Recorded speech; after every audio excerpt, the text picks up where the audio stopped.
മതിച്ചു കിടക്കണമെന്നല്ല സാറേ, പലരും അറിഞ്ഞു കിടക്കുന്നതാ. എന്റെ അവസ്ഥ കണ്ട സാറുമാർ പോലും കരഞ്ഞു പോകും. എന്താണോ തനിക്ക് അടയ്ക്കാൻ പറ്റാത്ത ഇത്രയും വലിയ അവസ്ഥ? ബാങ്കിൽ നിന്ന് ലോൺ വാങ്ങി അത് അടയ്ക്കാനോ കടം വാങ്ങി ഈ രോഗം മൊത്തം വന്ന പിന്നെ കൂലിപ്പണി പോലുമില്ലേ. ഇപ്പൊ സർക്കാർ തരും 5 കിലോ അരിയാണ് ശരണം സാറേ. ബാങ്കിൽ നിന്ന് ലോൺ വാങ്ങി അത് അടയ്ക്കാനോ കടം വാങ്ങി ഈ രോഗം മൊത്തം വന്ന പിന്നെ കൂലിപ്പണി പോലുമില്ലേ. ഇപ്പൊ സർക്കാർ തരും 5 കിലോ അരിയാണ് ശരണം സാറേ. നേരം പുലർന്നാലുടനെ പലിശക്കാർ വന്നിടുന്നു. ഇതിനിടയിൽ അയൽക്കൂട്ടം പെണ്ണുങ്ങളും സംഘം ചേർന്ന് വീട്ടിൽ വന്ന് പൂരത്തെറി. പിന്നെ തമ്മിൽ തമ്മിൽ തേറി പറയും, അത് നമ്പർ വന്ന് ഒതുക്കി വിടും. ബാങ്കിൻ കോള് വരും, എന്റെ നെഞ്ചിടിക്കും. ഇത് സഹിച്ച് ടെൻഷൻ കേറി രോഗിയായി മാറി ഞാൻ. ബാങ്കിൽ നിന്ന് ലോൺ വാങ്ങി അത് അടയ്ക്കാനോ കടം വാങ്ങി ഈ രോഗം മൊത്തം വന്ന പിന്നെ കൂലിപ്പണി പോലുമില്ലേ. ഇപ്പൊ സർക്കാർ തരും 5 കിലോ അരിയാണ് ശരണം സാറേ.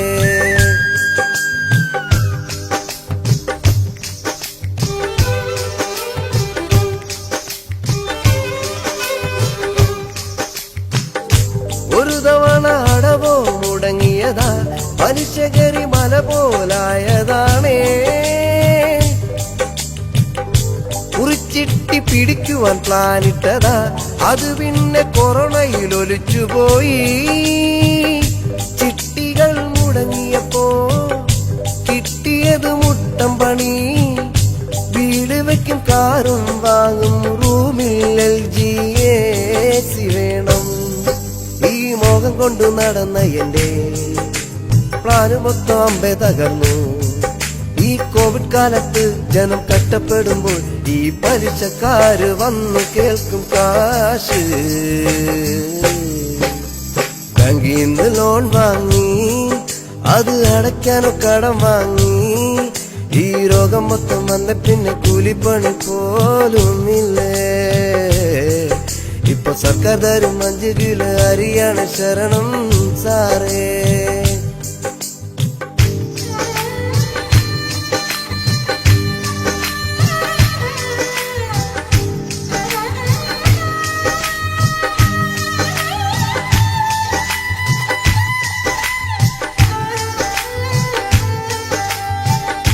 കമ്പ് 4 കുത്തിച്ചാരിയതാ, എന്റെ വീട് ടെറസൊന്നുമല്ല സാറേ. സ്കൂളടച്ച് ഓൺലൈനാക്കിയ പിന്നെ കുട്ടികളുടെ കാര്യം ഘട്ടത്തില. മണല് വാര കൊത്തപ്പണി, ചുമടെടുപ്പ് റോഡ് പണി, ഈ പറയും ജോലികൾക്കെല്ലാം മുടങ്ങാതെ പോയിരുന്നോരി ഞാൻ. ഇപ്പൊ വർക്കില്ലാതെ വീട്ടിലാണ്, വീടിൻ കാര്യമാകെ കഷ്ടമാണ്. പ്രൈവറ്റ് ചിട്ടികളും ഈ ലോണുകളും ഉള്ള 3 സെന്റ് വിറ്റടയ്ക്കേണ്ട ഗതിയാ.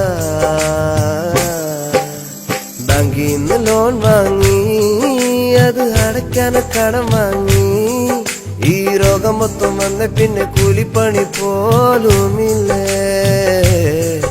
ഇപ്പൊ സർക്കാർ തരും 5 കിലോ അരിയാണ് ശരണം സാറേ. നേരം പുലർന്നാലുടനെ പലിശക്കാർ വന്നിടുന്നു. ഇതിനിടയിൽ അയൽക്കൂട്ടം പെണ്ണുങ്ങളും സംഘം ചേർന്ന് വീട്ടിൽ വന്ന് പൂരത്തെറി. പിന്നെ തമ്മിൽ തമ്മിൽ തേറി പറയും, അത് നമ്പർ വന്ന് ഒതുക്കി വിടും. ബാങ്കിൻ കോള് വരും, എന്റെ നെഞ്ചിടിക്കും. ഇത് സഹിച്ച് ടെൻഷൻ കേറി രോഗിയായി മാറി ഞാൻ. ബാങ്കിൽ നിന്ന് ലോൺ വാങ്ങി അത് അടയ്ക്കാനോ കടം വാങ്ങി ഈ രോഗം മൊത്തം വന്ന പിന്നെ കൂലിപ്പണി പോലുമില്ലേ. ഇപ്പൊ സർക്കാർ തരും 5 കിലോ അരിയാണ് ശരണം സാറേ.